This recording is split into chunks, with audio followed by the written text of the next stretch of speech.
Okay, so our speaker tonight, Anthony Zenkus, and I met through mutual friends and mutual causes of interest. He is a licensed social worker working specifically in the field of family and social, child and family welfare. He has presented his own TED Talk on the issues of income inequality and racism and how that affects both the minds and bodies of developing children. He has lectured extensively nationwide on these topics and also appeared in various different media, whether print, television, or digital. And what else? He is a serious activist. He has been involved with Occupy Wall Street. He's been an advocate for the Black Lives Matter and various different groups. And last but not least, he was trained by Vice President Al Gore to be a presenter for the Climate Change Project. So with all of that, I give you Anthony Zenkus. Thank you. No, it's not. That's crazy. Who does that? Can you see me in my Facebook Live? I can. All right, so what about now? I still can. All right, so I'm good here. How's everybody doing? Thank you. Bob? Is your name Bob? Yeah. Bob, thank you, Bob, for helping to set this up. I really appreciate it. And Cecily. Our daughter who made the... Our daughter, no, not my daughter, I don't have, but your daughter. Thank you for making Cecily. That was really nice. Cecily's grateful. And hello to some friends and some students and some great activists. And so here's the thing, I feel like anybody who takes the time to break out of their very busy lives to actually pay attention and try to look at solutions and try to learn more about what's going on, like that's the most important thing. So I'm just encouraged and I'm really excited about the opportunity to be here. This is a subject that's really important to me. And my background, I'm a social worker. I don't do big bios, so I'll talk a little bit about what I do throughout my talk. I have expertise in certain areas, but there's a whole bunch more I don't know. So I'm excited about this information because I keep learning it. I want to share some of it with you. Don't believe anything I say. Look it up, right? So that's like how you have to do it. We can't just accept everything everyone says. And so yeah, I just want to, if you hadn't noticed, I am a person who believes themselves to be white. And I don't really know anything about not being white because I grew up in Northport, and in Northport, some people have accused Northport of being a racist area. And I remember when someone said, oh, you won't build that housing complex, you're all racist there. And I said, we're not racist in Northport. I graduated in somewhere a long time ago, and I just remember we had one African-American student, and I said, we treated our black student very well. So I feel like you can't say Northport's racist, right? Because we showed up, we were there. But it's true, so you look at Long Island, it is the most segregated area in the nation. And that's a problem. And if we grew up here, we didn't really know. So this isn't about pointing fingers, it's about, okay, so what do we do now? I'm focusing more on children and families. So when you look at this picture, what comes to mind? Salad. She's eating your veggies. Besides that, Beautiful. not me, the picture. Right. So this is a happy kid. This is a safe kid. This is a well cared for kid. Like I know that it's a Google image, but the point of it is that. And by the way, side note: if you want to search for people with different color skin than mine on Google, you actually have to input that. Because if you put in happy child, white ones come up. If you put in baby, white ones come up. So like, it's one of those little things that I just noticed doing it. Anyway, this is what our hope is. We want kids to be happy. We want kids to be loved. We want them to be silly. We want them to have a life where they don't have to sweat the small stuff. And unfortunately, when we look at things like poverty, that's a major issue. It's a major problem. What are some words that people use to describe poor people in our society? Lazy. lazy. Disadvantaged. Yeah, they're disadvantaged. That sounds very technical. Underprivileged. Like, I wish they were, yeah, underprivileged, disadvantaged, Yes, At risk. at risk, right. Food insecure. We're going to talk about food insecurity. They absolutely are. Jobless. Jobless, dirty, lazy, Non-contributing. Stupid. criminals, Homeless. Predator. right? So there's all of that. Mentally ill. Talk about the homeless. Like, there's a big mental illness problem with homelessness. I'm like, oh, there's a mental illness problem with a lot of people. Like, you know, I occupied Wall Street. There's mental illness on Wall Street, and nobody says that. Well, there's a lot of mentally ill bankers, but there are. So a lot of disparaging terms, and keep that in mind because it affects people. The way that they're spoken about, the way that they're viewed, the way that they're portrayed, and I just think it's something to be aware of. Does anyone know the percentage of kids that are considered poor or living below the poverty line in the United States right now? 20%. Right, so I'm asking a group that obviously knows. So just so you know, you're in the minority. And good for you, because the vast majority of Americans don't know that 1 in 5 kids are living below the federal poverty level. Does anyone know what the federal poverty level is? Yeah, it's like $24,000, $25,000 for a family of 4. So like, we live on Long Island. Right, you're laughing. Because you can't survive as a couple for $24,000 on Long Island, let alone 4 people. So the US Census Bureau, when it looked at poverty, said the poverty line was arbitrary. It was decided by a bureaucrat in like 1963, and they took the amount people spend on food and they tripled it, and they said that's really what the poverty level should be. And she said when she did it, this is not like a really great measure, but it's something to hold us over right now. And here we are with the Census Bureau saying the poverty level should be twice what it is right now. In other words, it takes at least $45,000 to $50,000 for a family of 4 to do what they need to do, right? To take care of themselves and their kids. Which means that if we use the correct measurement, more than 4 in 10 kids in the United States live in poverty. So let's let that sink in. We are the richest country in the world. And all this craziness, don't watch the NBC, about like China and, right, okay, the fact is we are more cash rich and more resource rich than any other nation. And we have the highest child poverty rate in the industrial world. So we look at this, when you measure really what low income is. So like if you make $1 above the federal poverty level, that's no solace to you. You're not like, woohoo, everything's good. Right? You're still struggling. 49% of kids under the age of 6 live in low income or poor families. That's half our kids. Half our children. And what I want to talk about tonight is, so what? What does that do? Right? What does that do to people? Now, my background, I'm a social worker. I work with families that deal with domestic violence, child abuse. And I started studying a few years ago how abuse and neglect affects brain development. And then I started seeing the correlates with poverty, and this is what brought me to this.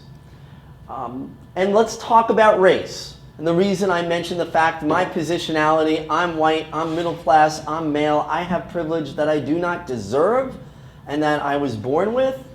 Black babies who grow up in this country, born today, are twice as likely to grow up in poverty. And they have an increased risk for being diagnosed with diseases and disorders. So that's something that risk, that they don't deserve that risk either. So we're living in this society that, you can't talk about income inequality without talking about racism and oppression. So those things are intertwined. But I will say this whole talk is not just about racism. There's a lot going on with that. I don't have that expertise to the point where there's other people that have more. However, I think it's important to understand that even if you deal with income inequality, we still have to deal with racism and oppression. So those things are connected, but they also exist in and of themselves as well. So we look at this. Almost 50 million Americans are at or below the poverty level, and a little bit less than half of them are like extreme poverty, which is half of the poverty level. These are people living on $12,000 a year or less. And that's an impossibility in certain parts of this country. And yet people are doing it. And here's the thing that makes me crazy, and that is, it's all completely unnecessary. Because if we were living in Darfur, and I don't know the geopolitics of that region, so I shouldn't have even mentioned it, but if we were living in a part of the world where food was not plentiful, where clean water wasn't available, we'd be having different conversations. But that's not the case. We're living in a country where there's plenty of clean water and there's plenty of food. In fact, there are people who, Andy, how you doing? Probably has more expertise on this than I do, but we throw away at least 25% of the food, right? Is it 25 to 40%? We throw it away. So it's not that we have a problem with resources. I like what Nelson Mandela said. He said that slavery and apartheid, just like poverty, those things are not natural, and that they are brought about by the actions of human beings. But they can also, and this is the hopeful part, be overcome and eradicated by us. So we created poverty. It's not this thing. But people, you grow up and you say, oh, the underprivileged, let's have a food drive for them. We did that in school, we were growing up, and it's a very nice thing to do. And it's as if it just happened. They were underprivileged, as if they were born with it. Like, a kid with a disability or a special need. And it's absolutely not the case. So we're about poverty, and in case anybody was worried, because I saw some worried faces, the richest 1%, they're doing okay right now. Like, they're actually, because I know we're compassionate, we're caring, the bottom line is rich Americans are doing better today than they ever have before. So some of the top 10% lost a little bit in 2008, 2009, 2010, capital gains. They did go down a little, they shrunk, but then they got back. They rebounded. Corporations are bigger than they ever were before. The banks who crashed the economy, by the way, right around the corner from here, Wells Fargo. So I'm hoping you guys are ready. Let's have a protest there. After the debates, right, next week, let's have a protest at Wells Fargo. You work there? Oh, okay. And I'll just, and let's call them out on this, because they just fired over 5,000 lower level employees. And maybe some of those people deserve to be fired, but to be honest with you, some of them are making like $8, $10 an hour. And the executives who pushed them into doing the things they did, which caused them to be fired, they're getting bonuses. So these are conversations we have to start having. But so here's what we know. That's unacceptable. That's unacceptable that a tiny percentage of people make more than all the people who have minimum wage, in this country. Here's a chart. I don't like too many charts, but it kind of just gives you an idea what's happened since 1980 with the 99%, that's us, our income levels, they've remained flat. But if you look at the bottom 40%, they've actually gone down. And that's the top 1%. This is where we are. This is our country right now. So, when I occupied Wall Street back in September and October, I remember when it all started 5 years ago. Right? Just 5 years ago this week, stuff was starting to get on. What are you doing? What's happening? Why are you trying to call attention to this? And this is the thing, right? But we feel this, because what you don't see here, but what we know is there's a lot of stress here. There's a lot of stress trying to make decisions about what bill you pay, what bill you don't pay. Right? And if we're lucky enough to have a college degree and a job you're relatively sure is going to be around in a few years, that's a really great thing. But I know that in the background, all of us still feel that, what if something happens? Right? That being on the precipice, right? That's very stressful. But again, the 6 heirs to the Walton family, and they own Walmart, right? One of the big good friends with, I'm not going to get too political because I know that some people support the Democrats, which is fine, but very good friends of the Clintons. And they employ so many low-wage workers. And I've talked to these people. We've done actions at Walmarts, and one of the things we do before we do the action is we have conversations with them. And they're under a lot of stress. And there's a lot of wage theft going on. They've been sued for it. But while all that's happening, these people are making way more than 40% of American families. And one other piece about the richest Americans, their taxes are the lowest they've ever been. So when you hear somebody say, oh, we've got to lower taxes, By the way, side note, I can't, you know what, I'm speaking, I'm going to do it. I'm going to take Jeff. Bill Clinton just said we need to lower the corporate tax rate, right? So the richest Americans, by the way, their taxes are the lowest they've ever been. And if you do lower the corporate tax rate, they're not paying it anyway. So this is a slide where each thing you press is going to reveal something. What they did was they asked Americans what they thought the distribution of wealth was. Now this appeared in Mother Jones, but they reprinted it. This was Harvard and Duke that did the study. I don't know what the sample size was, but I do know that they say that they asked Democrats, Republicans, and independents. And they said, what do you think the actual distribution of wealth is in the United States? See the yellow? That's the top 20%. That's some of us, right? If you have a master's degree, you may be in the top 20%, which is nice on Long Island. It doesn't mean you're carefree. You still have a lot to do. And then they said that that's about half. They thought that if you look at where the wealth is, they think that the top 20% of Americans have about half the wealth. And they said that the second 20%, well, they've got about a sixth of it. And then here is the third 20%. And then the bottom 40% was here. That's what they thought it was.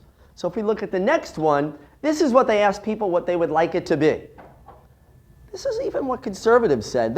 Everyone basically said, we'd like it to be a lot more equal. We get that people in the top should make more. We understand. Maybe they're a little more motivated to work 70 hours a week, and we're happy working 35 to 40, and that's fine. Right? And here's what it is. This was 2010. It's actually worse now, and you can't even see the bottom 40%. So, let me ask, what's reactions? When you see that, what does that bring up for you? Shame. Don't lower corporate tax. So that's, right? Solution-wise, well, maybe you don't need to lower the corporate tax, but who said shame? Yeah. Shame. Take a look at the Michael Moore film that just came out, Where to Invade Next. It was absolutely disgusting. I cried when I watched what they were doing in France with the meals that they served children. I work in Brentwood. Right. Yeah, crying shame. That's my favorite, most poignant example from the Michael Moore film, which came out, Where to Invade Next, which is phenomenal if you haven't seen it. And I looked at that to school lunches. These kids, they were eating this delicious, fresh food, and they were happy and confused at the idea that Americans would eat this garbage. They were like, this isn't food. And the sad thing is, we don't question. We just kind of accept it. This is how it is. So we've also got food insecurity. You mentioned that earlier. Absolutely, that's a measurement of poverty. What's food insecurity like? Well, it's not abject poverty. Abject poverty would be there is no food. We don't think any's coming anytime soon. Somebody needs to drop it from a helicopter. That's not where we're at. Right? Yeah. But food insecurity is either not knowing where your next meal comes from or not knowing where your next few meals come from. It doesn't mean you don't think you're going to have a meal in the next day or so, but maybe you'll have one or two, or you're not sure, or you go to the church, to the food pantry, and there's not much left, and so you have to wait, maybe take a couple of buses to another place of worship, or if you live in areas where you're near these amazing food banks. I know that Andy's brother, John, does a lot of work with that. That's great, but it's Long Island. What if you don't have transportation? So there's a lot of insecurity. Going to bed at night not knowing if you can feed your kids is surely stressful. Being a kid and going to bed at night and not having enough food is also very stressful. And then having to go to school the next day is even worse. So one of the things, how many people here work in education? I know that there's a couple of people who do. So you work in education, kids cannot learn without a full belly. It's absolutely true. And they've asked teachers, and the reality is if you don't eat breakfast in the morning, your brain's not functioning as well. You need some glucose, you need some fat and protein to make everything work. And the thing that bugs me is when we start blaming them. And you say, well, if only they worked harder, if only they went to school and studied. And the reality is if my brain, and this is what we're working with, the brains of kids who live in poverty, low socioeconomic status kids, are actually dealing with the negative effects of being low socioeconomic status, and it's harder for them to learn. And it's harder for them to remember. It's harder for them to access the memories they've already got in there.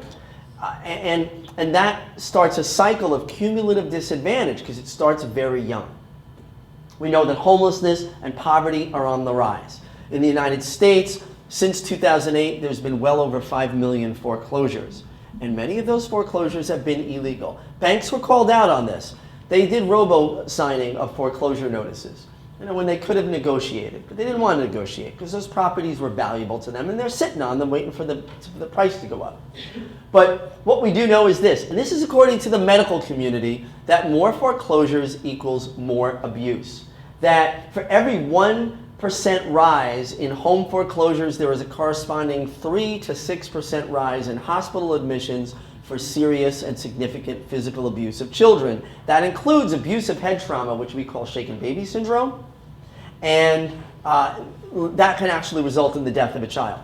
So we are actually saying that Wells Fargo, that Chase, that Bank of America and Citi, that these banks, that they are responsible for harming children and actually for the deaths of some children. Because it was unnecessary. They didn't have to do that. So one of the things we look at when we look at income inequality is what are the ripple effects on society? Theft. Theft, yeah. Well, it is theft. One of the things that researchers looked at societies, and they use an index to determine the gap between rich and poor in individual cities in those countries, and in those countries, comparing the countries to the other countries. And the United States is one of the worst. I think the only country that's considered industrialized that surpasses us with income inequality is Singapore, which is a much smaller nation. Right? So the concentration of wealth in the United States is at one of the worst points in our history since the Gilded Age. But in addition to that, we're one of the worst places on the planet when it comes to income inequality. But when we look at a whole bunch of other measurements, we find that we're also not number one. So we have a very high teen pregnancy rate. We've got a very high high school dropout rate. There's a lot of violent crime in the United States. Our murder rate is much higher than in any other civilized country. You don't see murder rates like we have here, except in third world nations that also have a huge gap, right, between rich and poor, where just a few people control everything. They have very high violent crime and murder rates. And the United States does. And one of the biggest links to violence, and James Gilligan, who is a world-renowned researcher on violence, talks about this, one of the biggest links to violence is inequality. Societies that are more unequal have more violence. So it's no mistake that places like Charlotte are blowing up. It's not only the terrorism perpetrated on black and brown people by uniformed police officers, right? Because that exists. It's also the income inequality. And an interesting thing happened yesterday. They moved the protest to the business district of Charlotte, which it's a beautiful city if you've ever been there. I was there a few years ago. I love going to the South, and they moved it there. And there was a definite decision that this is part of the problem. And I know that the media is not picking up on that right now. But people are. When you look at social media, when you look at Twitter, people are realizing we get it. We get it. There is a connection. So I want to talk a little bit about what's good. What's the good stuff? What is it that kids need? Right? So we're talking about the risk. What is it that they need? They need love. They need connection. Right? They need time.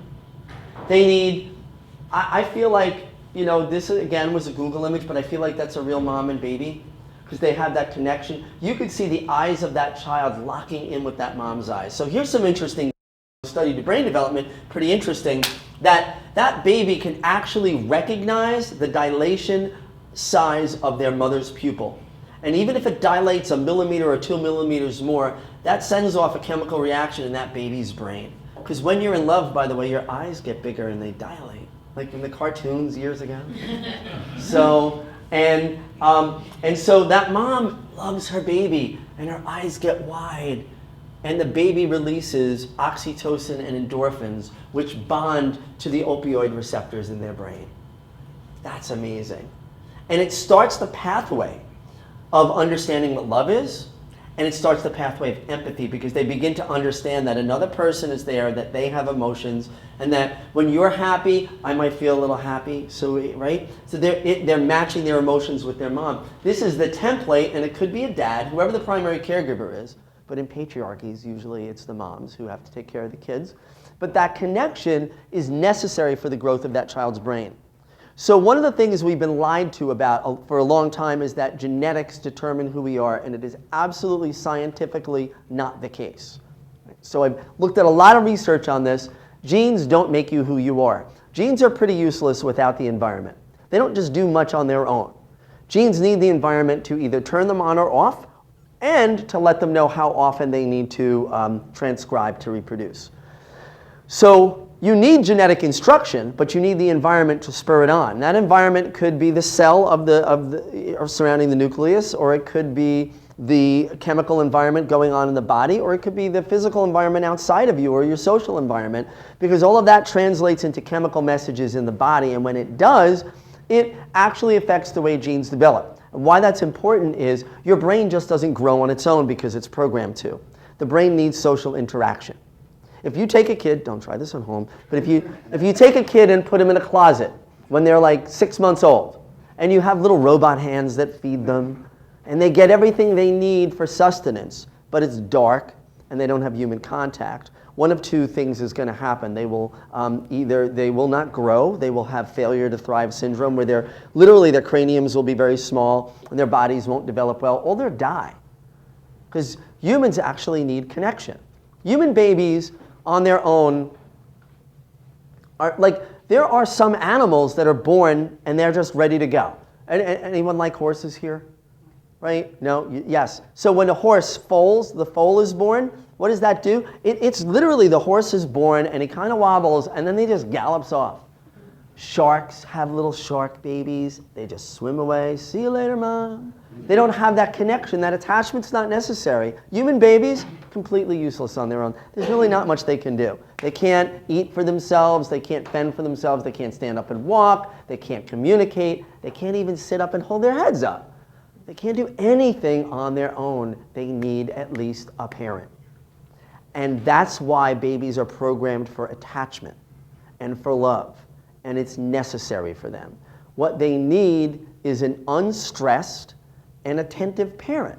Parents want that. Parents want to be unstressed and attended to. And my point tonight in even bringing this up is parents who are low socioeconomic status are under such significant stress that their ability to connect with their children and to parent the way that they want to parent is so significantly compromised it actually affects the development of those kids.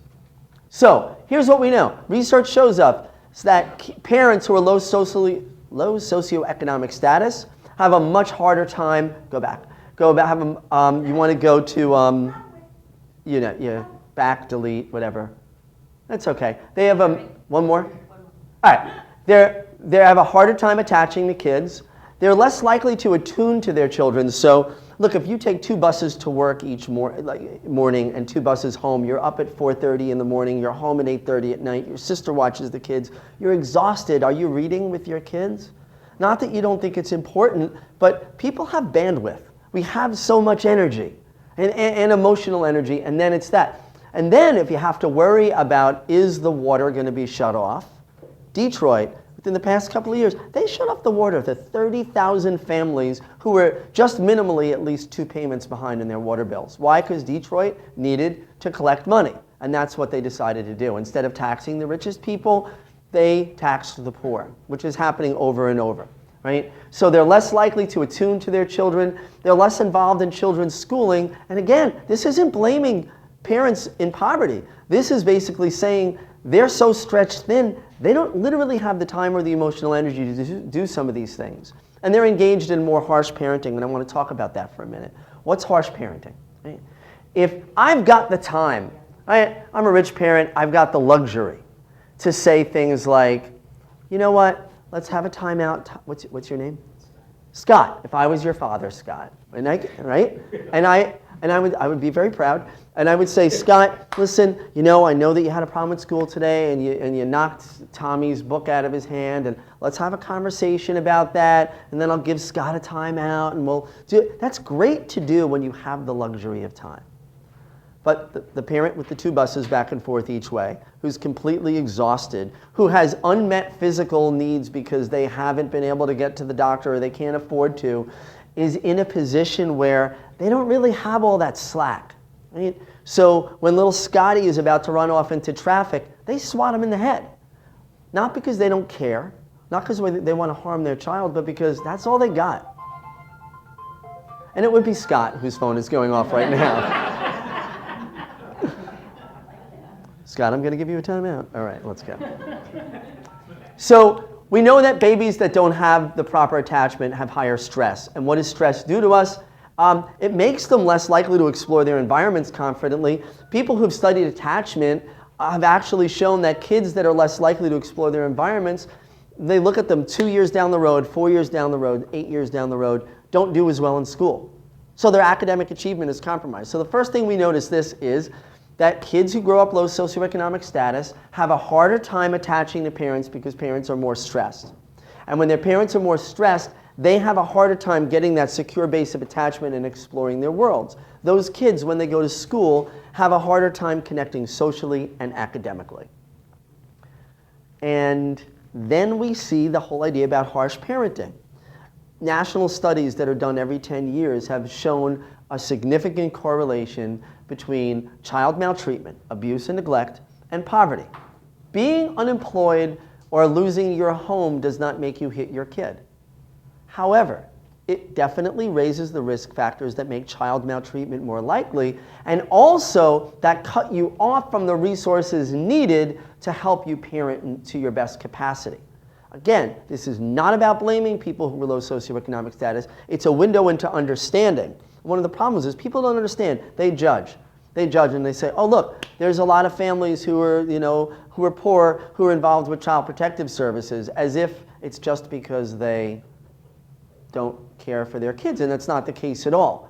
It's just when you have parents who are extremely stressed, they're not able to parent to their fullest capacity.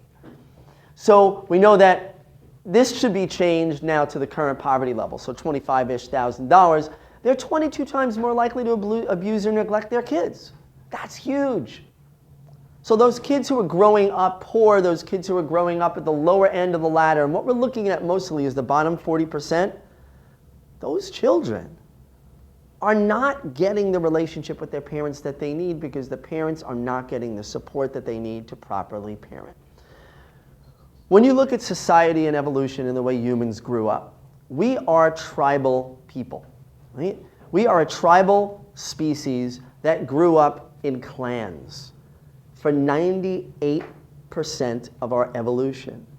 Only recently have we started this strange, weird thing called the nuclear family, which is not at all part of our evolution, where you have, and excuse the pronoun bias here, but this is typically what people see, a man and a woman who are a mom and a dad and a couple of kids. That nuclear family, thought of as the ideal, is actually an anomaly. Because we grew up, we're primates, right? We grew up as clans and tribes, where people were connected. And the other thing is we grew up in societies where things were shared. Everything was shared. In fact, if you look at societies that anthropologically people would look at and say, well, these are not evolved societies, like we're evolved and they're not developed, right? Those societies actually are way more developed than ours. When you look at nomadic societies who would follow food sources wherever they went, the idea of accumulating stuff was actually a negative. The less stuff you had, the better, because if we had to pick up and go somewhere, we wanted you to go right away. If you were like, all right, hold on, I'm sorry, I know the flood's coming, but I've got my trinkets, and I've got this really cool rock, and the people were like, oh my God, you're holding us up, you die in the flood. The less stuff you had, the better. In the United States, where are we now? Right? It's the opposite. The more stuff, the better. In fact, if you don't have enough stuff, there's something wrong with you. Our evolution was connected with social connection and with having less stuff. That's how we evolved. And everything we've been in the past 400 years or so is completely the opposite of that. When I say we, I'm really talking most of the developed world, and again, I don't like that term developed, most of the insane world that thinks they're developed, and especially people who look like me, whose ancestors came from Europe. Right? So we do know this, the stress on families is higher, there's more substance abuse in low socioeconomic families, and there's more child abuse. So we could go. Next. This is how many people have seen this before? Has anyone seen this before besides people in my class that I've taught? Well, okay, so social work, right? This is the Adverse Childhood Experiences Pyramid. This was a graph developed by the Centers for Disease Control in the late 90s. It was originally a study of 17,000 adults, and what they did was they took 17,000 adults, which is a pretty broad sample size, and these people were involved with the Kaiser Permanente healthcare system. And it's called the ACE study, Adverse Childhood Experiences, or ACE for short. And the adverse childhood experiences are traumatic, potentially traumatic events. And they wanted to see what the occurrence was of potentially traumatic events. They looked at 10 criteria. Were you physically abused? Were you emotionally abused? Were you sexually abused? Did you have a parent who was addicted to a substance? Did you have a parent who suddenly left or died? Did you have a parent who was incarcerated? Did you have a parent who physically abused another parent in front of you? And a few other criteria. So each thing you said yes to gave you a score of 1. So if you said, yes, I was physically abused, 1. Yes, I was physically abused and sexually abused, your score would be 2. 30% of us were physically abused. According to 17,000 of adults, 22% of us were sexually abused. 15% were psychologically maltreated to the point where they had significant fear of a family member. Right? So this was stuff that caused trauma. And here's what they wanted. The second piece of this was to say, okay, how many people have this? How many people have adverse experiences? Well, it turns out a third of us have 0. 32% of people surveyed said they had no traumatic events during they won the birth lottery. Right? That's nice. But 2/3 of us have at least 1. And a quarter of us have 3 or more. So the next piece of the study was to connect it with their health. Because it was Kaiser Permanente's healthcare system. They had all the health records for these people, and they matched it. And you know what they found out? That there was a significant correlation between how much trauma you had in child and your health outcomes for the rest of your life. Mental illness, depression, anxiety, substance abuse. In fact, the CDC, this isn't me, radical, crazy, medical establishment, Anthony up here. It's the CDC that says that, and this is a quote, that our current view of addiction is ill-founded. It is more of a social environment disease than it is anything else. The idea of the genetic connection with addiction is very minor. There's a minor biological contribution. And one thing about what we think about genetics, because we're completely misinformed on genetics, right? If you look at the total disease load, and let me throw this one thing out before I say that. They also looked at physical disease. You know what they found out? Significant correlates with the 10 most preventable causes of disease and death in the United States. People with the most adverse childhood experiences are more likely to have ischemic heart disease, diabetes, lung disorders, and cancer, even fibromyalgia. They looked at women who were sexually abused as kids and found out that they had a significantly increased risk of uterine fibroid tumors. And the answer is because the body responds to stress. Right? It's not two separate systems. Your stress system is part of your endocrine system. It releases chemicals that affect every cell in your body. How does it affect diabetes? Your stress system shuts down your insulin response temporarily so that your muscles can absorb glucose and you can run away from the saber-toothed tiger that's chasing you. Right? So that's the kind of stuff that's not talked about. It's not brain or body. So when people say there's a brain-body connection, that's like insane because the brain is part of the body. In fact, neurotransmitters in your brain, which, endorphins, serotonin, dopamine, you've got more serotonin receptors in your gut than you do in your brain. So your brain and your body are, completely connected, and both of them are connected with the social environment. So there's an axis. Who you are is not just contained in your body. Who you are as a biological and social being is an axis between your brain, your body, and the social environment. Any of those three things matter just as much as any other thing. And here's what they found out. The more adverse experiences you all have, the less health you have throughout your life, the more negative health effects. More likely to have neurological development that's interrupted. Your cognitive and social and emotional development are going to be impaired. These kids are more likely to have disease and disability as they grow older. The sample was people in their 50s. And they said those with the most child abuse die an average of 20 years younger. 20 years younger. It ain't genetics. Less than 5% of the total disease load known to humankind is purely genetic in origin, meaning you have the gene, you get the disease. Gabor Mate, who has done tremendous research on addiction, and he wrote an incredible book on addiction called In the Realm of Hungry Ghosts. And one of the things he talks about, he actually talks about, well, are genes behind all our disorders and diseases? And the answer is, well, actually, no, mostly they're not. They have something to do with it. And there's a reason I'm talking about biology right now. And that is this. If you look at 100 women who have breast cancer, how many of them have the breast cancer gene? Does anybody know? 7. That's the connection. 7 women out of 100 who have breast cancer have the breast cancer gene, the BRCA gene, BRCA1, BRCA2. 93 don't.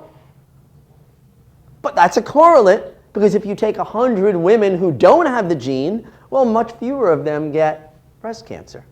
But 7 isn't a big correlate. If you have the gene, it's something to worry about, because if you take 100 women with that breast cancer gene, a significant portion of them, higher than the general population, may get breast cancer. It's an increased risk. But 7 out of 100? What is that saying? Genes don't determine our destiny. You know what does? The environment. And that's the study of what we call epigenetics. Why is that important? Because instead of looking at people and saying, he's less intelligent because his genes made him that way, or he's less intelligent, or he's more violent because he's genetically that way, or he's a heroin addict because his genes are off, that lets us off the hook. That lets us say, well, there must be something wrong up here in the brain, in the genes. What can we do for this guy? Give him a pill. The reality is the social environment interacts with our genes, and that's what epigenetics shows us, to cause chemical reactions in our body that actually control how our genes are expressed. Whether we get diseases and disorders has everything to do with our physical and social environments, especially the ones we grow up in. Why does that matter? Because it means that we're responsible for the health of everybody in society. It's not individual choice, and that's something we want to look at. Cortisol is the stress hormone. What does it do? Raises your heart rate, gets glucose to the muscles so you can fight or flee.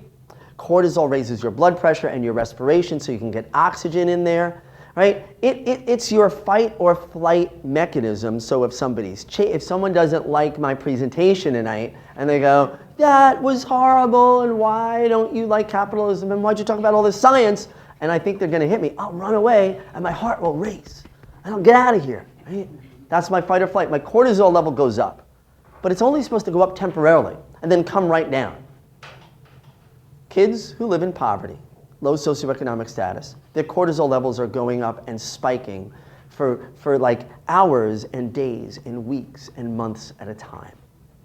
They've done studies. Their resting cortisol levels are much higher. At the age of 6, really rich kids, so think here of little Mitt Romney. Okay, little Mitt Romney. And by the way, does anybody know what Mitt Romney's resting heart rate is? Oh, is it? I wish, because then he'd be in a coma. And by the way, it's almost like you miss him now, right? Don't you?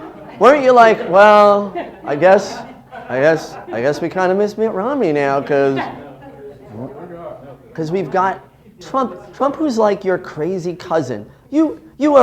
We all have this whole like, oh no, Thanksgiving's coming up, and they've seen my Facebook. Maybe they've defriended you because you're a liberal and Black Lives Matter and all that stuff. And now you have to get together at Thanksgiving. It's your crazy cousin. That's Donald Trump.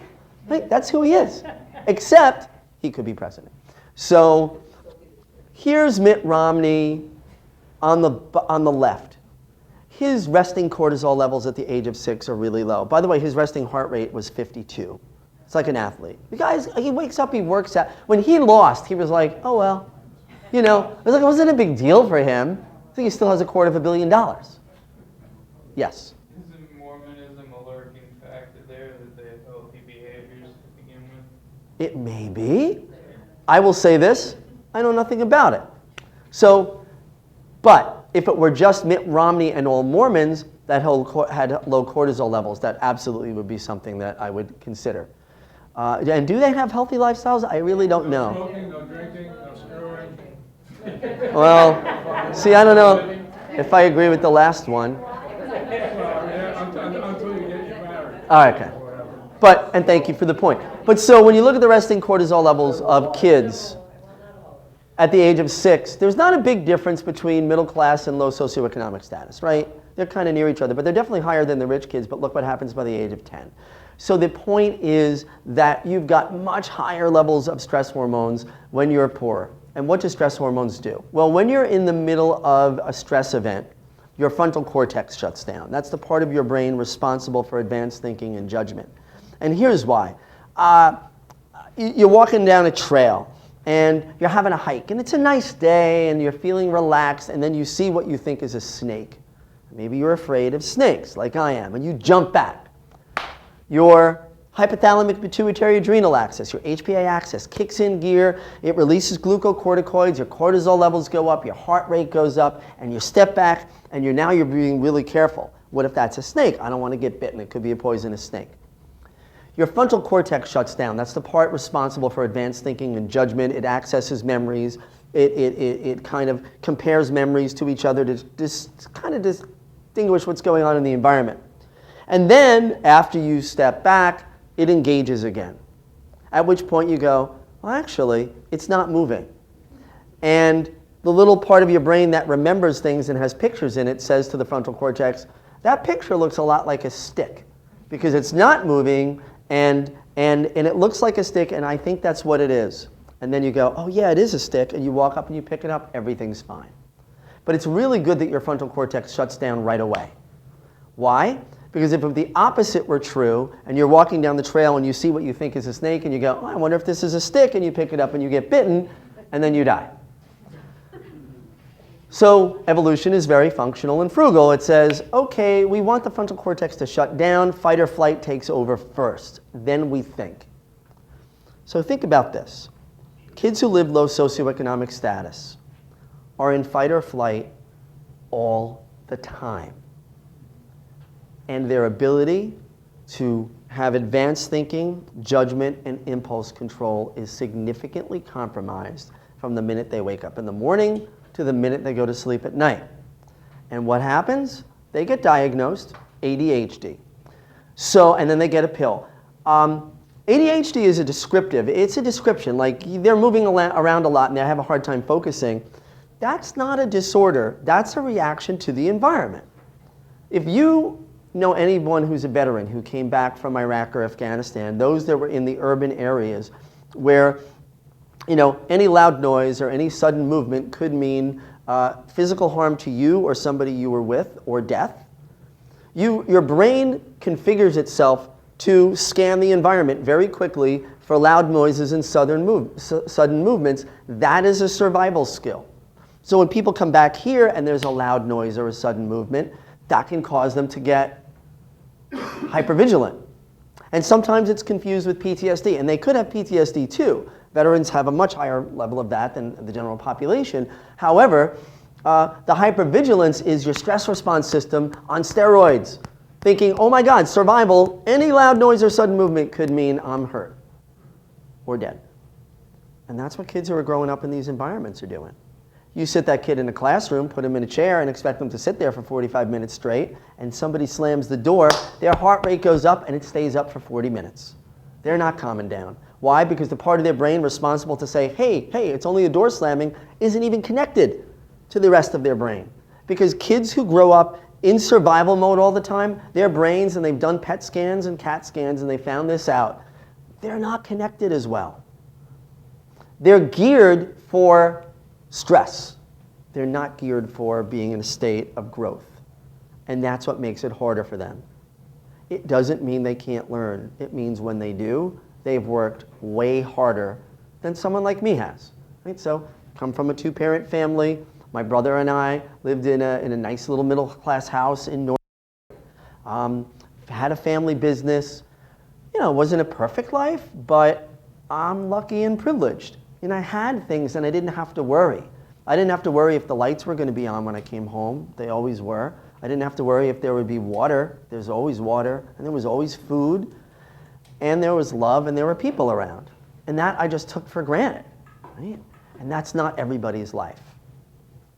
Those are the brain scans of kids who grow up with extreme stress from abuse and neglect. And by the way, your brain doesn't know what the stress is, so it can be anything that causes the stress. And what you notice about these brains is they're not as connected as the healthy brains, and there's more dark areas. Those dark areas, what can light them up? They found that this is a lack of dopamine in the ventrotegmental area that goes up to the base of the prefrontal cortex. Dopamine is a motivator and a reward chemical. What can stimulate this production? Caffeine, nicotine, anything that raises dopamine levels, cocaine, crystal meth. Crystal meth, right? Big crystal meth problem? Yeah. Can that change? Are there any other social impacts given to a person who presents in this way now physically? Is there any other external impact that can alter it towards the normal brain? Absolutely. And it's an important thing is not to walk away here completely depressed. And the question was, if you didn't hear it, can anything make this brain, which has been changed by stress, go back to a healthy state? And the answer is yes. Even if it's not 100% back, yeah. So we'll talk about more of them toward the end of the discussion, but really, positive social experiences can help, but repetition builds memory. You can't just like have one good interaction with a kid. It's got to be repeated because it took repetition to cause this to happen. Other things that help, yoga, mindful meditation, and meditative mindful breathing, done on a regular basis. Literally stimulate a part of the brain called the corpus callosum. And the corpus callosum connects the left and right hemispheres and makes the brain talk to itself better. So those things stimulate that. So yeah, there is hope. However, like with a stroke, anyone in the medical community knows this, you may not get 100% back to where you were, but if you can get 80% there or 60% there, that's pretty good. And that's what we're looking at with these kids. The sooner you start helping kids whose brains are like this, the better. You wait till they're 30, you know, a lot of the damage has been done and set for a while. The most negative aspects are, and we don't have too much time to get into that, is if this stuff happens prenatally, you're basically stuck with it. And how can prenatal affect your brain development? Well, here's the deal, epigenetics. When a fetus is developing in the womb, if the mother is under significant and severe stress because of ongoing domestic violence or because of things like poverty, her cortisol levels are going to be up, and so are the babies. And that literally poisons the circuits of the developing brain. And those can be the circuits responsible for communication, language, social connection. And they will literally live with those disrupted circuits forever if it happens before birth. Doesn't mean you can make up for it a little bit, but this is the reality, is that we're affecting kids' lives with this. This is an extreme example of a child who's the same amount of days old as another 3-year-old because of extreme neglect. And what the point is, the cranium size has changed. This is not typical. But Columbia University did a study a year and a half ago that showed very clearly that for every $1,000 in decrease in the amount of income that a family made, there was a corresponding decrease in the size of the surface area, the gray area of a child's brain. Right? Oh, and so, but the good news was for every increase in income, there was a corresponding increase in the surface area of the kid's brain, but it stopped right at about middle class. Once families had like $60,000, $70,000, the brain didn't grow anymore in their kids. Why? Because they had what they needed. And I talked about this in my TED Talk, and one of the things I said was, that's why redistributing money toward the lower end actually has far better ripple effects in society, positively, than giving it to the richest kids. The richest kids don't need it. They're fine. Like I said, they're doing all right. One quick part of the brain that's important to understand is the hippocampus, and that's the part that remembers things and that gets memories where they need to go. It's responsible for retrieving and storing memories, and it's also responsible for talking to your frontal cortex, and it's involved in self-regulation. Kids who are stressed because of low socioeconomic status have a lot of struggles with poor self-regulation. So they're more likely to be labeled. Like, this is a kid with conduct disorder, this is a kid with a behavior disorder. And that makes it really difficult for those kids. Another thing for kids who are low socioeconomic status is the amount of words they're exposed to growing up. Here's what we found out. They did studies in the UK, they did them in the United States, now they've done them in a whole bunch of countries. And there's a couple of things to understand. The number of words, not unique words, but just the number of words spoken to children directly correlates with their IQ and also with their academic achievement as they grow. Their vocabulary levels. So the more words they hear, the more likely it is that their IQ will be higher and they'll have a higher vocabulary, and that's cumulative advantage. Those kids do really well in school, and year after year they do better and better and better. And here's the discrepancy between the richest kids, the middle class kids, and the lowest socioeconomic status class kids. So these are the bottom 40%. There is a 30 million word gap in the first 3 years of life. Literally, their brains are being exposed to less verbal information and aren't growing as much. You need to mention that these are words to which they're expected to react, not to the television blare. Absolutely. So an important point that our friend, what's your name? Peter. Peter, thank you, Peter, is making is that these are words that must be actually spoken by a real live person. If it's just the computer, and by the way, there's some good research on computer games for kids. They don't work. Baby Einstein. Now it makes you feel good, like, oh, I bought a Baby Einstein, but no offense, who's got kids here that are still like under 18? Like, just so you know, if I buy your kid Baby Einstein, they're not growing up into Einstein. It's like, it's not going to happen. Good luck. They're wonderful. I know your kids. I love them. But they're not going to be Einstein, and that's fine. Screens don't help kids' brains grow. Social experience does. When we were little, we played with each other, and we played with actual objects, blocks, little things. And that exploration actually causes the brain growth. But so it's exposure to real words by real people, and it doesn't matter. So you see moms attuning to their babies, and they'll say, oh, look at the light, and the kid points up. Those things, those conversations, even though the baby doesn't understand it, helps them socially connect. It also helps them connect to their environment, and it helps their brain grow. And this is what we got with poor kids. Look at this kid's eyes. He's adorable. But what's happening? More anxiety, more depression, more diagnosable disorders. So I worked at a mental health facility for people who were low socioeconomic status on Long Island in Nassau County. And my first day, here's what I was told. Quote, every kid gets a diagnosis, every kid gets a pill. Unquote. I'm like, that's not what I want to do. And I would try to make it so the psychiatrist would read the chart and say not prescribed for this kid because I would, but the bottom line is that's how they worked. And that's how a lot of kids, and by the way, let's throw race into this, more black and brown kids are going to live in poverty, and more black and brown kids are going to be medicated and diagnosed, which affects their brain development. See, in the first or second State of the Union, I heard Barack Obama, our first president of color, our first black or brown president, stand up there and say, he gave a story about a young girl who, came from poverty, and she worked really hard, and she pulled herself up by her bootstraps, and she did well, and he held it up as an example, and it was a very inspiring story. But what he doesn't understand, or what he didn't take the time to understand, was that's not every kid. And that kid had to work twice as hard as kids who grew up like me, or maybe like you. And that the stress that poor kids are under and poor families are under makes that success less and less likely. And then we blame them. Because when we use that example as the reason someone succeeds, then the opposite must be true, which is they didn't try as hard.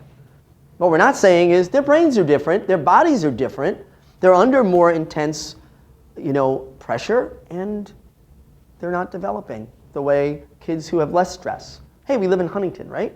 Or the Huntington and the surrounding area. This is where I live. I grew up in Northport. So here's some image of a house in a richer part of Huntington, and here's some image of something in Huntington Station. Right? So for those that don't know Huntington, if this is on YouTube and you're in Wisconsin right now, And you're like, ooh, what's that like? Well, Huntington is, like many places, a tale of two cities. And I have a colleague who works at Family Service League and does youth programs throughout the town of Huntington. And she decided to ask kids to use adjectives to describe their environments. And nouns, and just like describe what is it they saw. Because she dealt with kids in the richer part and in the not so rich part. And by the way, there's also a racial split with class in Huntington. It's very segregated. So the kids in the richer areas said they saw green lawns and birds were singing and there were lawn sprinklers, ice cream trucks, which, as I did mention in my talk, that kids really find exciting, but at 9 in the morning on a Saturday I find infuriating. It is. And when I was little, the ice cream person, right, had a little bell that just went ding, ding, ding, ding, and that was it. I was like, you knew. It's like, okay, ice cream. Now it's this song, and it's like the devil himself has risen from the depths of Hades and has come up and is playing this horrible song. First world problems, I know. And I'm like, what is going on? So they hear the ice cream truck, and they go and they get their ice cream, and they see flowers on the lawn. And then kids on the other side of town, they saw boarded up houses, people with all their belongings in shopping carts, a lot of screaming and fighting, a lot of domestic violence, and they heard gunshots. Side note on gunshots, Huntington Intermediate School was closed down for a few years because of drive-by shootings. Literally, there were bullet holes in the school, and they said, not a safe place for kids to be. I think they reopened it now, but the bottom line was like, that's the reality kids are living with. If you are, and garbage, and also lots of police. Now, here's the split between police, right? When I, white, middle class, driving in my car breaks down, and a cop shows up, I'm fairly relieved. Like, oh, someone's here to help. Thanks, officer. And then the good things happen. When the police come to these neighborhoods, it's not because something good has happened. They're not just waving and saying, hey, how's it going? Crimes are going on. And in addition to that, in neighborhoods like Huntington Station and in urban areas also throughout the country, police are engaged in active harassment of people, especially black and brown people and poor black and brown people. To the point where, I know people who say, look, when I was growing up, we kind of realized at some point if the cop is coming, you just assume the position because that was just better. That's what they're living with. So let me ask you, what was it like when you walked to school or when you took the bus to school? I remember being excited to school. If you're dodging gunshots on the way to school in the morning, you're not thinking about your science project. So again, what are we doing? We're setting an entire generation of kids up for failure by not providing them with an environment that supports them reaching their fullest potential. It's not their fault. They're 11. They didn't create this crazy world. We did it. Right? And we maintain it. So, a couple of things, and it's not just being poor. Let me ask people, I've got a couple of more pieces to go through here. Is this helpful to you, the information you're hearing? Do you feel that if you had a question or a comment, you could just chime in? Okay. I can talk a lot. I just want to make sure I'm checking in with you. How you guys doing back there? Those are my students. Hi. From Adelphi University, Garden City, New York, also Manhattan campus. So people think it's just low socioeconomic status. Obviously, if you don't have as much money, you don't have access to resources, it's harder to get along. You don't need me to sit and talk for an hour and a half about that. But they've done some serious research, and the serious research shows that inequality itself is the culprit. It's not just lack of access to resources, because the bigger the gap is between rich and poor, the more problems with child health, the more problems with child obesity, the more bullying and aggression we have, and the more mental illness. Diagnosable mental illness in the United States, 1 in 4 adults will have a diagnosable mental illness at some point in their lives. And so I actually challenge the whole idea of diagnosable mental illness because I feel like, it's interesting. Mental illness in the United States has risen, the occurrence of it, directly correlated with the presence of drugs treating it, which is weird. So any other disease that you had, for instance, malaria, if you look, which is a real thing, you can get malaria, right? You get malaria, Anywhere you go that has a good amount of malaria drugs, you will see a decrease in the cases of malaria with the rise in the presence of drugs. But with mental illness in the United States, what we've seen is a rise in the presence of drugs and a skyrocketing rise in the diagnosis of mental illness. So, yes. If I maybe feel like I could speak, I just want to say this is an area of activism for me for many years. It's called the psych rights movement. And one thing that I never really absorbed, never really understood, is that people tend not to become activists because from early childhood it always seems they feel guilty. They got the impression from their parents that they were a burden, usually in poor families that they were a burden, and that somehow their family circumstances were in some way their fault as well. And going forward, when it's time, you would think, when I start to think about activism, about thinking of myself as having an impact on what I saw was a larger society that was causing us to suffer, they see themselves as the source of the suffering, not society, and they tend not to be very activist, not to be interested in activists. Or feel that they have anything to contribute. And you just hit a really important point, and that is people thinking there's something wrong and defective in themselves. The medical model says you've got a defect. It works really well if you have a broken ankle. I could diagnose. Scott, your ankle is broken. The doctor is going to do whatever he does, cut you open, fix it up. Here's your prognosis. If you do this over the course of a couple of weeks or a month, you'll be better. That's a medical model. It works really well for a broken ankle. For complex behaviors like addiction, depression, mental illness, it's not as efficient. And what it leaves out is the social equation. We learned a couple of frames back that your mind develops in relation to your social environment. If your social environment is nurturing and supportive, your mind will develop fairly well and to its best capacity. But if your social environment is toxic and doesn't give you what you need, it doesn't develop as well, and then we call that mental illness, and then we make the person feel bad about it. You have a defect, as if you were born with it. And here's the reality: less than 5% of diseases and disorders are purely genetic. In other words, you have the gene, you get it. Even schizophrenia has a social component. They did research in the UK with black and brown young men, teens and young men, and they found that those who grew up in areas that were mostly white and experienced more daily racism had a significantly higher increase in the risk of schizophrenia than those who grew up in mostly black and brown neighborhoods where most people were like them and they didn't have as much daily racism. Now, how could it be? It was the same cohort. Genetically, there was no difference. What happened was the social environment triggered it, and there could be a biological component to it, but the social environment triggers that biological component, and that's what epigenetics is about, yeah. I'm trying to remember, what's the name of that medicine they give the kids? Ritalin. Yes. Oh, for ADHD, attention deficit. If you sell that in England, they put you in jail. There's a lot of things, including GMOs, if you sell in Europe, yes, Bob. I've been retired from public education for longer than I'd like to think. But when I was teaching, I wasn't aware of this, but I've been told that in schools there's a tendency to push Ritalin, that they are actually encouraging the use of that. And I think of a case of Michael Phelps, who at age 13, told his mother he wanted to get off Ritalin, and he got off Ritalin, and he became the fine, successful young man that he is as a result. But I wonder about the whole pharmaceutical industry. Right.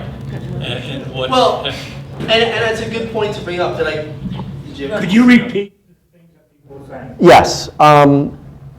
Basically, what Bob was talking about is that his many years working in education in public schools, he gets the idea from his experience, and what he sees now is that people are really pushing pharmaceuticals for disorders such as attention deficit disorder and pharmaceuticals like Ritalin. And he told the story of Michael Phelps, Olympic swimmer, bong hit guy who apparently does really well, and Michael Phelps, and that Michael Phelps at 13 told his mother he wanted to get off Ritalin. So let's talk about privilege here, because if you are I think he was middle class, a white middle class family with more options, you might be in a situation where you can have a conversation with mom and say, hey mom, I want to get off the Ritalin. And she's like, all right, I'm going to read some books and check it out on the internet. Maybe, that's a good idea. Whereas if you're that parent who's taking 2 buses back and forth, who's completely exhausted, and the doctor says this is what your kid needs, that's what you give your kid. Not because you don't care, but so you're absolutely right. And I don't know if the schools are pushing medicine as much as they believe that this is the way to do it.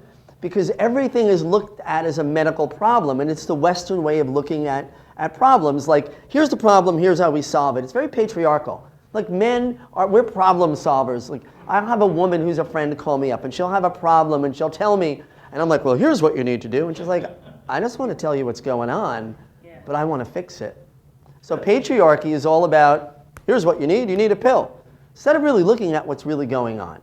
Is that many ADHD kids are kids with trauma or kids with low socioeconomic status who are responding to chaotic environments, and their brains have been configured to respond to chaos in a certain way, and when you sit them in a classroom and ask them to sit still for 40 minutes, they have a hard time doing it. It's not that, actually, it's not a disorder, it's just a response to a different environment. Well, boys are naturally hyperactive anyway. I think that very often their behavior is very normal. And they're being diagnosed as being hyperactive. And normal is an interesting word, too, Yeah. It is, because you're right, we diagnose them hyperactive because it doesn't fit in there's no empirical evidence that sitting kids together, 25 of them in a square room in seats, and making them not move for 40 minutes has anything to do with learning. It's never been researched. So team taught classes, experiential learning works. Oh, by the way, we also have more drug abuse in the United States. And most of our drugs of abuse, the ones we really like, are the ones that raise our dopamine levels. Interestingly, ADHD could be a problem in the brain where dopamine doesn't get where it needs to go. What is the cure? Ritalin, and Ritalin raises your dopamine levels. By the way, raising dopamine can also help people who are depressed because it's a motivator. It makes you feel a little better. Does anyone know what one of the first or the first antidepressant was in the United States that came out in the 1940s? Crystal meth, methamphetamine. Methamphetamine was medically prescribed as a treatment for depression. And now you've got all these people around the country living in the Midwest, living in other places, right? And they're doing methamphetamine. And what it does is it literally raises your dopamine levels more than 1,000%, which is drastic, whereas a cigarette will raise them like 100%, right? And so they're treating themselves for depression. And what are we doing? We're calling them addicts. We're calling them criminals. We're arresting them instead of giving them the social connection needed to help repair their brains. Chris? To be a bit perverse for a second, but I think there might be something to it. Is a lot of the stuff you're talking about a kind of phenomenon of a brighter light bulb in the United States and a lot of conditions that might exist in other societies with less money and less generalized wealth, so that, for example, with the rates of learning disabilities and other disorders, part of it is that we're better at diagnosing conditions now, I think, with a lot of, for example, schizophrenia than used to be the case, with depression, with breast cancer, and so forth. And in other societies where there's less money available for diagnosis and treatment, a lot of things go by the board. So are we, in a sense... Can you talk louder, please? I think what Chris is saying is it because we've got the resources to figure out what's going on that we're seeing more of it? And if you wouldn't mind the response... Hey. Oh, for the love of God. No, I just want to answer Chris first, if that's okay. And so, but the research is not only country to country, it's actually city to city within the United States. And they found the cities with the most inequality had the higher levels of these poor outcomes. And we basically diagnose pretty well in poor areas too. In fact, more so. There's more of a light shown on in poor areas where they look at these behaviors. So in reality, no, actually inequality is the correlate with this stuff. So they have looked at that. And if it's a little bit of a bump, maybe. Speaking of bump, here you go. But who says that? Yes. There is a direct connection with capitalism here because this medical model is a lucrative model. Yes. Makes a lot of money. So capitalism, right? We're told that systems that are based on inequality and individualism are good systems that get people to have the incentive to pull themselves up by their bootstraps and reach their fullest potential. But what I'm showing here is actually the opposite, that the more your individualism you have and the more emphasis on status you have, the poorer the outcomes. However, the connection you're bringing up is medicalizing these issues, where people who are on the bottom rung of society actually are exhibiting these behaviors which we're diagnosing, actually is a multi-billion-dollar industry. So they don't have a vested interest in stopping the diagnosis. Like if I say, instead of Ritalin, you could do yoga with kids and also feed them healthy food, get them off of eating a completely meat-centered diet. I'm not saying they have to give it all up, but get them off of the hormones and have them eat natural organic food, locally grown food, that these kids will actually thrive. There's really no money in it for pharma. And which candidate right now is the biggest recipient of pharma funds of any candidate, including Democrats or Republicans? Hillary Clinton takes more pharma money than anyone. So if that election goes that way, there's no incentive to change things. There's a lot of money involved. And people kill for money, right? I watch The Sopranos. I know how it works.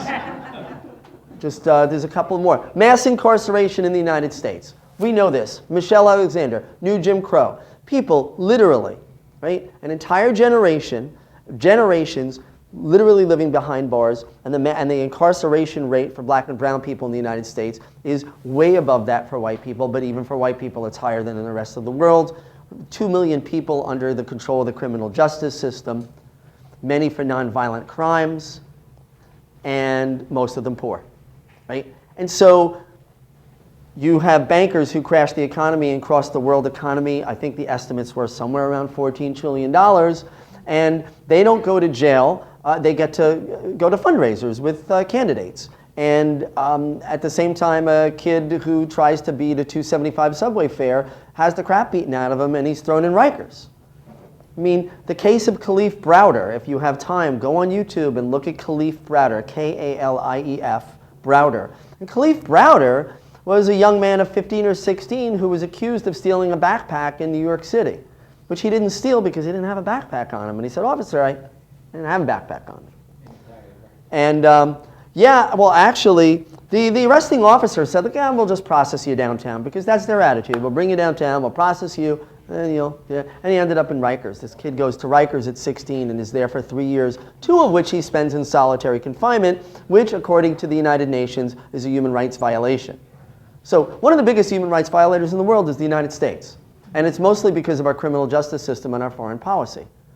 So, we throw black and brown people and poor people mostly in jail. We isolate them, which is a form of psychological torture, right? So that's what that is. And there's a really good book by Maya Shenwar on that. There's a bunch of great research on it, but she wrote a book called Locked Down, Locked Out. And that helped me because I don't have any, direct family members that have experienced this, but I tried to find out more, and there's a lot of good work going on with that now. I know I missed the panel. I really wanted to go. I ended up having to work in late with Cecily McMillan, who's a comrade of ours from Occupy Wall Street. She was thrown in Rikers for almost 60 days, ostensibly for assaulting, a felonious assault on a police officer who actually grabbed her breast, sexually assaulted her, NYPD.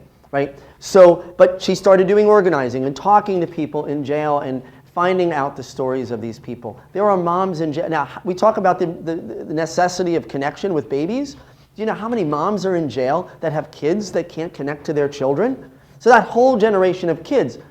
Centers for Disease Control said having an incarcerated parent was considered a traumatic event for a child. Why are we putting parents in jail? And here's one of the reasons. It makes money. 2 areas that it makes money. 1, private prisons and capitalism. That's really important.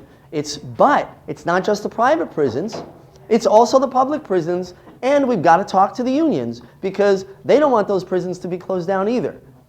So if people had opportunities and other jobs to perform and other work to do, and it didn't have to be the prison industrial complex, that would be good. But you've got a whole generation of kids that are suffering because of that. Yes, sir.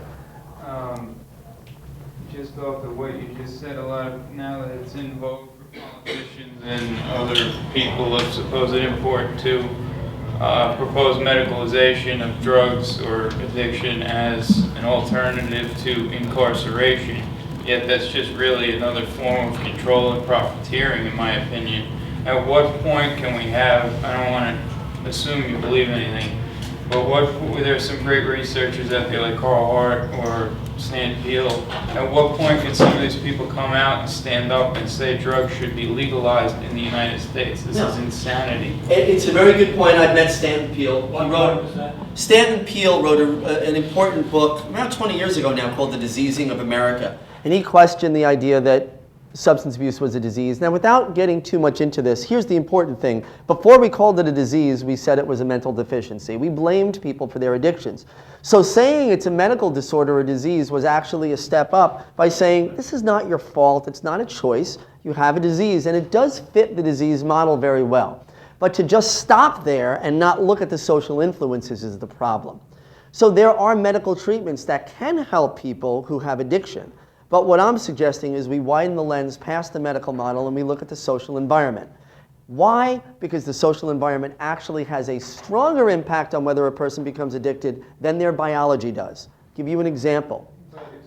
Yeah. For a moment, the law assumes that, you see somebody with a six-pack of beer, you don't assume that they're an alcoholic. If I have half a gram of cocaine on me, you assume I'm addicted to cocaine when in probability I'm not. I agree. And alcohol kills far more people than cocaine. Absolutely. And so let me throw something out about your point. The majority of people who use any drug never get addicted to it. Right. So the most addictive substance we know right now is cigarettes, because almost 30% of the people who try cigarettes end up going on to smoke for a point of time in their lives. However, heroin, second most, or no, crystal meth may be up there too. So it's about 80% of the people who try heroin don't become addicted, 20% do. But cocaine, it's 15% becoming addicted, 85% don't. Alcohol, it's about 11%. The reality is with drugs, the vast majority of people that try anything don't become addicted to it. And here's why. Drugs in and of themselves don't cause addiction. There's nothing chemical about the structure of any drug that causes you to be addicted. What about heroin? Is heroin addictive? Depends. Here's the answer. Has anyone here had a knee or a hip operation? Okay. You've had one. You've also been given heroin. You've been given a drug called diamorphine. You were waiting to say diamorphine. Diamorphine for Clean up heroin. Heroin, I was given heroin. I went to the hospital. I could not move. It was a herniated disc and a pinched nerve. And they gave me one shot, nothing. A second shot, nothing. The third shot, I thought I was Fred Astaire. They can't even call it morphine because they have pejorated, you know what I'm trying to say, the word. So they call it diamorphine. It's really pure heroin. Yeah. The heroin you think is heroin is got stuff in it. Yeah, not good. Don't do that heroin. Do the diamorphine because that's medical grade heroin and it's pure heroin. Now, the vast majority of people who do diamorphine don't become addicted to it. Why? And here again, I'll go back to my friend Dr. Gabor Mate. Yeah. And Dr. Gabor Mate said there are three things necessary for addiction. The presence of a susceptible organism. That could be somebody with a high ACE score, lots of trauma, right? Susceptible individual, stress, and a potentially addictive substance. Those three things are necessary. Just having the potentially addictive substance, look, 80% of the people that try heroin don't end up becoming addicted to it. So it can't just be the heroin. So what are susceptible organisms? What makes susceptible organisms? And my thesis is a society based on profit. A society based on social isolation and individualism causes so much stress to an artificially small family system that children don't get what they need and don't socially connect properly. Their brains don't grow properly. They're more susceptible to addiction, less susceptible to academic success, and it sets us up for failure. But a few of us will do really, really, really well, and those are the kids with the most because they have the least stress, but even they're not really happy because society is just all sorts of messed up when we live this way. How do we know this? Because we took a bunch of rats. Remember the experiments in the 80s? They had these crazy, if you remember the 80s, you can go on YouTube and you can relive it all over again. And you could put in rat experiment drugs Partnership for a Drug-Free America, and there'll be this commercial with a rat, and he's like, this rat will do cocaine until he just doesn't eat or sleep and will eventually die. And you see the rat running around all coked out. So like, what's going on? And and then all of a sudden you see the next frame, the rat is like this and dead. It's just very sad to see the dead rat there. So this crazy Canadian doctor, and it's always the crazy Canadians with their weird ideas of free medical care and clean water, and they came up and they had this idea of taking rats and saying, well, maybe a cage is not a normal environment for a rat.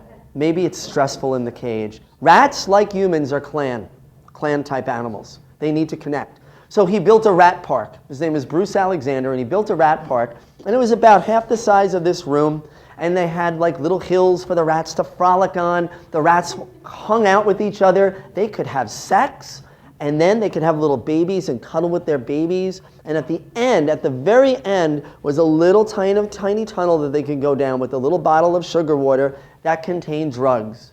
And many of them tried it. Very few of them tried it a second time. None of them became addicted, and none of them overdosed and died.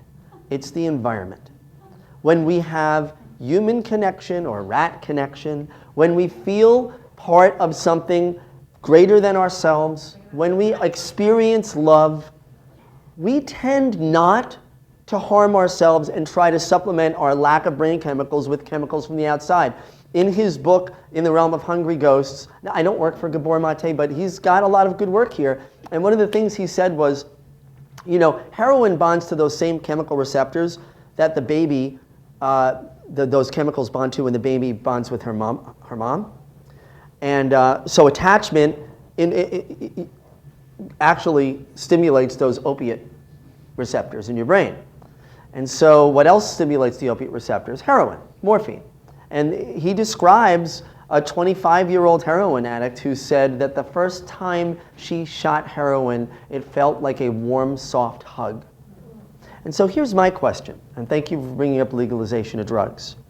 Who are we to deny her the ability to feel that? How dare we tell someone they can't feel joy? Because we've created a society that has made it impossible for some people to experience that in their human relationships. How dare we tell them they can't chemically experience it? We need to take a look at ourselves. As a social worker working and practicing in the field for many years, a couple of things have become very important, very apparent to me, and that is the things we diagnose people with are really projections from ourselves. When we look at an addict and we say, what's wrong with that person? Why are they, that's the same thing as looking at somebody who's very obese, who's eating an ice cream sundae and pointing the finger. Well, why would they do that? People have to stop pointing the finger and start looking at what our role is in this. And I'll tell you what our role is in this. Homelessness causes stress to people, right? Not having a house causes stress. Yet for every individual without a home in the United States, and I like to call them unhoused, not homeless, for every unhoused individual, there's 5 to 6 empty dwelling places. We don't have a housing shortage, we have a compassion shortage. So let's turn the pathology around. The pathology is us. Because who needs more than one house? But there are people with 3 and 4 and 5 homes. They're hoarding houses. Nobody needs $20 million. Right? If you come to my house and you saw stacks of books and magazines, and actually you might, there's a lot of books, right? So nobody's coming over tonight. But if you see those, you'll be like, oh, that's a hoarder. But if I had $20 million, you wouldn't be like, well, he's hoarding all that wealth he doesn't need. That's hoarding behavior. Being wealthy... 8:45 and the library will close in 15 minutes. Computers, printers, copiers, fax machine, scanner, and the wireless network will shut down in 5 minutes. Look at that. Please check out all materials now. I feel like we have a new... It's the closest I'm coming to a relationship at this point in my life right now. But I'm comfortable with the distance, but I also know that I'll hear from her again, which is great. Bye. So, I know, who thought it would be so funny to talk about the destruction of the planet and capitalism? Look, we create an environment where we blame people for their poverty. You know, mental illness is behind a lot of homelessness. Yeah, the mental illness of people who are hoarding free housing and not giving it to people. That's insane. Hoarding problem-solving wealth. right? Problem-solving wealth that could do so much good. Hoarding that wealth is pathological. In my field, mental health, social work, there is a book called the Diagnostic and Statistical Manual. We're now on our 5th version of the DSM. You kids back in school, you've got to get the DSM. Learn all the pathologies. Nowhere in it is wealth hoarding. Nowhere in it is denial of housing or resources to people. Nowhere in it is throwing food away. Like, that's a pathology because it causes far more pain in society than people smoking marijuana does. So that's insane. So our whole view of pathology is twisted, and it's connected to a capitalist system that is based on a few myths. Some of the myths are the myths of scarcity, as if there's not a lot of things. So, oh, well, there's not enough housing, and yeah, there's plenty of housing. I work for a nonprofit. We keep getting budget cuts from the state and the county, the federal government, yet corporate profits are up. In our world, there's scarcity because immediately we're like, oh no, how are we going to keep our services? We're going to have to let people go. And that's what's happening right now. Literally, our services, working in an agency that gives services to women who are victims of domestic abuse, rape, sexual assault, and child sexual abuse, and we're cutting back on services because the money from the government sources is being cut back. But there's more money than ever before. Scarcity is a myth. And it's a lie that we're being sold. Capitalism is a theft of services and resources from the majority of people. I want to go forward a couple of frames because really what I want to get is to the end here where we're going to talk about some good solutions. Go back. I want to play this one piece here on what inequality does to us. You know, we have a couple of minutes left, and I think it's worth looking at. Go ahead. So a final experiment that I want to mention to you is our fairness study. And so this became a very famous study, and there's now many more because after we did this about 10 years ago, it became very well known. And we did that originally with capuchin monkeys, and I'm going to show you the first experiment that we did. It has now been done with dogs, and with birds, and with chimpanzees. But with Sarah Brosnan, we started out with capuchin monkeys. So what we did is we put 2 capuchin monkeys side by side. Again, these animals, they live in a group, they know each other. We take them out of the group, put them in a test chamber. And there's a very simple task that they need to do. And if you give both of them cucumber for the task, the 2 monkeys side by side, they're perfectly willing to do this 25 times in a row. So cucumber, even though it's really only water in my opinion, but cucumber is perfectly fine for them. Now if you give the partner grapes, the food preferences of my capuchin monkeys correspond exactly with the prices in the supermarket. And so if you give them grapes, it's a far better food, then you create inequity between them. So that's the experiment we did. Recently we videotaped it with new monkeys who had never done the task, thinking that maybe they would have a stronger reaction, and that turned out to be right. The one on the left is the monkey who gets cucumber. The one on the right is the one who gets grapes. The one who gets cucumber, note that the first piece of cucumber is perfectly fine. The first piece she eats. Then she sees the other one getting grape, and you will see what happens. So she gives a rock to us, that's the task. And we give her a piece of cucumber and she eats it. The other one needs to give a rock to us. And that's what she does. And she gets a grape. And she eats it. The other one sees that. She gives a rock to us now, gets again cucumber.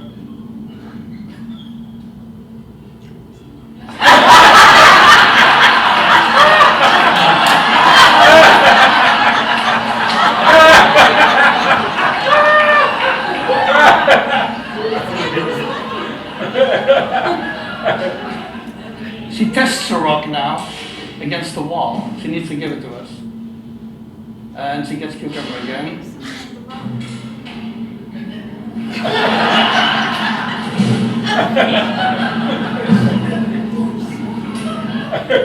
So this is basically the Wall Street protest that you see here.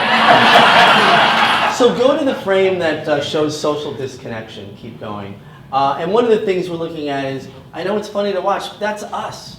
Anybody here work with kids or who've had kids knows for a fact that the 3 words you hear kids say more than anything when they're not happy, oh, so I'm still a white guy, is that that's not fair. Right? That's not fair. So when people, young young people or older people who are black and brown are being oppressed through a racist, systemically racist society, and all our institutions are racist, every single one, that feeling is with you all the time of being less than, of being treated less than. So it's funny when the monkey throws the cucumber, but what we really look at as human beings, whether you're LGBTQ ... whether you're a woman who's being absolutely oppressed in a society that's a patriarchy, whether you're a person of color or a recent immigrant, or a person with a differing ability, and because of ableism, you're feeling oppressed. There was a time when you didn't have ramps to get into places like libraries. People had to protest for that. It doesn't feel good to be relegated to that bottom rung. And it has absolute effects on who we are, you know? And so I want to throw this out, and I mentioned this in my previous talk, and that is, you know, whether or not we agree on what might have happened that killed Michael Brown. It's Michael Brown from Ferguson, Missouri, laying on the street. When his body lay in the sun for 4.5 hours, right, in the hot August sun, and those people, his family, his friends, his neighbors looking on, that was a direct message that you don't matter. And the gall that people stood up and said, hey, our lives do matter, has created a firestorm that I've never seen. I didn't think in 2016 we'd be here, right? But the fact is, people go past this. We're at a point where we're not doing what we need to do for ourselves and for each other. We're not connecting. There's a disconnect in society. You know, I'm not going to blame it on texting or video games. Yes? Kaepernick, he refused to stand, and now he's kneeling. So they're discussing it on the sports network, but they're not discussing the issue. They're discussing Kaepernick. Yeah. You know, every now and then, that's an excellent point, I do hear somebody throw something in and say, well, hey, look but what's going on. And, you know, I'm on that cusp now of generations of people that doesn't really get most of my news from what's called traditional corporate media anymore. I can't, because it's not giving me what I need to know. I go on Twitter and I see all this stuff going on. Oh, that's really what's happening. But the fact that a man stood up and said, look, we have a problem, we need to discuss it. I'm a social worker, that's what we do. We talk about problems. You can't get better if you don't talk about what's wrong. Right? Medical people too, right? You gotta talk about what's wrong to get better. Why should that be considered controversial? And that's the problem. And it's that disconnection.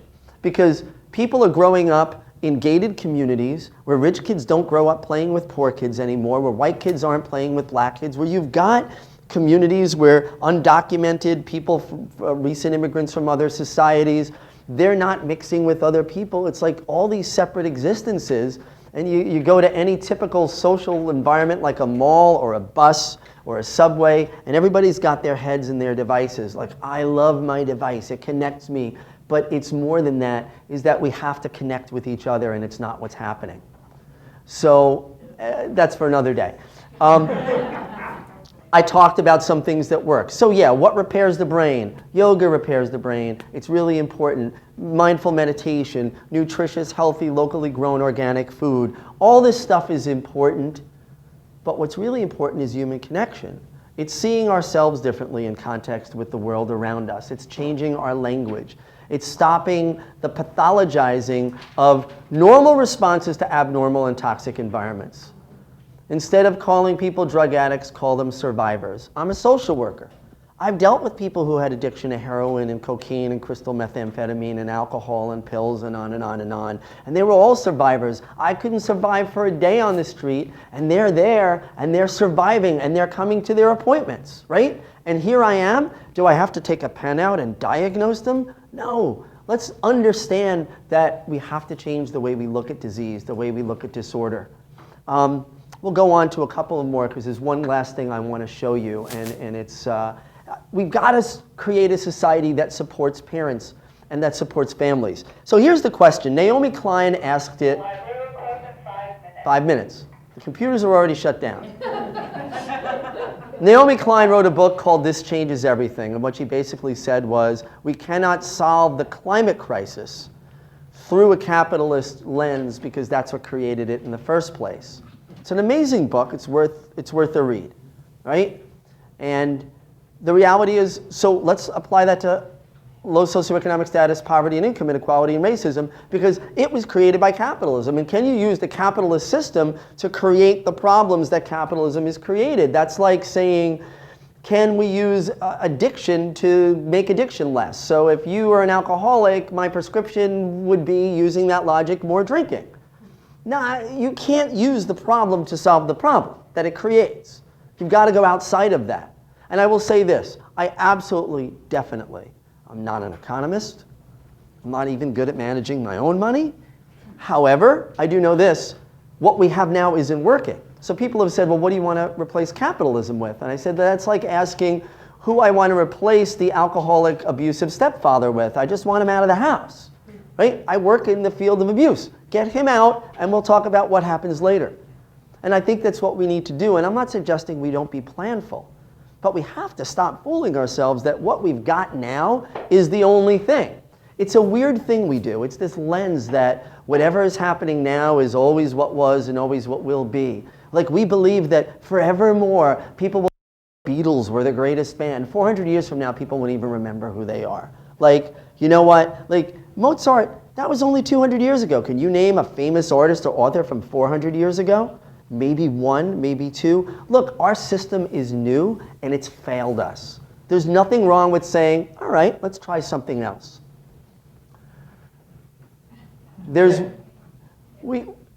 I want to end with this one little frame here that I think is worth, and I'll step over here because I know where it is, because I think it's a positive note to end on. The rise of SUVs and gated communities is congruent with the rise of income inequality.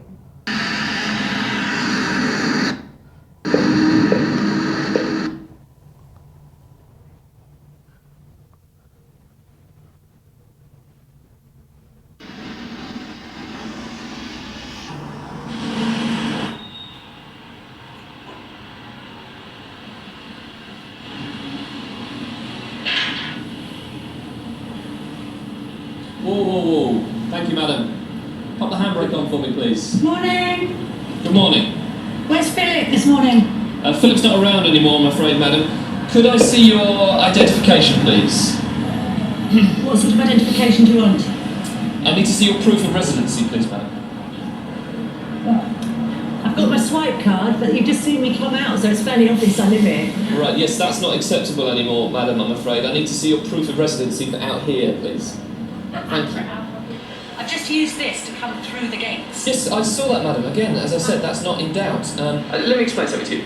This is a gated community, yes? Here's the gate. Yeah. You're looking to now come into a non-gated community, so unless you show me proof of residency for out here, I can't let you proceed. This is the street, it's public property. Madam, this is a non-gated community, yes? You don't want people in there, madam. Therefore, we don't want you out here. So unless you show me the relevant documentation, which I actually know you don't have, you won't be able to proceed any further, madam. Come on, this is ridiculous. Can you just get out of the way? Can you just get out of the way and let me go? No, could you back up for me, please? Could you just back up for me? No, madam, stop. You are trespassing. Can you just You've get out made of the your way, choice. please? Now you have to stick with it. In there or out here, I'm madam. just trying to go to the shops. In there or out here. No, can you just get out of the way, please? There's the gate. No. You're not going any further. No, madam. I will not let you go any further. Can you just we get don't out need of the barriers. way, We don't please? need gates. Tear the gates down. What are you afraid of, madam? We're not going to steal your stuff. No, do you want me to run you over? We can all live together, madam. No, you're not going any further. I'm sorry. No. To find out how inequality affects us all, read The Spirit Level by Rosie Wilkinson and Kate Pickett, or go to equalitytrust.org.uk. My favorite sign from Occupy Wall Street was the one that just said another world is possible. Didn't say exactly when we were going to get there or how we were, but the fact that 40 people came out on a Thursday night to talk about it encourages me greatly. I want to thank you for your time. The library is now closed. But we can hang out and chat if we would like.